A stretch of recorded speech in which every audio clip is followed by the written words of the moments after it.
Naj živi in se razvija slovenska beseda. Meni se to zdi čudovito za začetek. Spoštovana gospa Vlasta Nussdorfer. Z mano je Goran Vojnović. Dober dan, živa, pozdravljeni še v mojem imenu. On je bil najboljši pilot in to smo priznavali vsi. Ja, knjiga, ki je prišla pri Beletrini. Gre za 7. roman. Midva sva z neprecenljivo pomočjo ekipe z Beletrine pripravila tole knjigo. Kolesar je žanrski roman, gre za kriminalko. V čudnih časih živimo, res čudnih časih. In vendar so to časi tudi za praznovanje. Ravno mislim na založbo Beletrina. Želeli smo si odpreti polje razumevanja književnosti.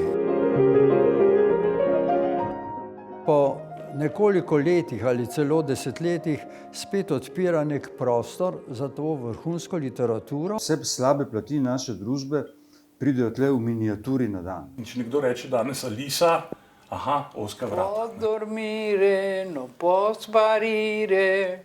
Stvar preprosto, če hočete, bontona je že, ne samo svobode. Bontona je dopuščati drugega. Če jih hočeš pokazati, jih moraš pokazati take, kot so. Jaz mislim, da vsakemu, ki bo knjigo vzel v roke, bo na koncu nagrajen.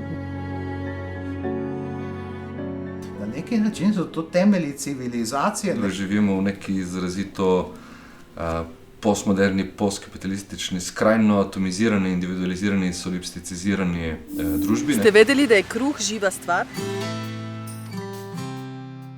Jaz vem, da dostikrat pogrešam te izjemne nastope, ki sta jih skupaj imela. To je bilo res nekaj, kar je, se mi zdi, celo generacijo zaznamovalo. Zašto pišeš tako kratke tekstove?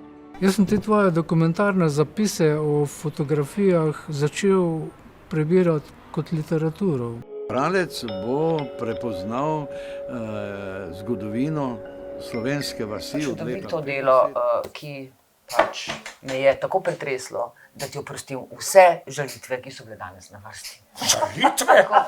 Oprosti, s tem pa ne bomo končali. Ne, bomo pa za morje. Tako da Beletrini želim res, da vremena naša, kljub tem časom čudnim, v katerih živimo, da bi se vremena razjasnile in da bi lahko nadaljevala svoje zgodovinsko poslanstvo.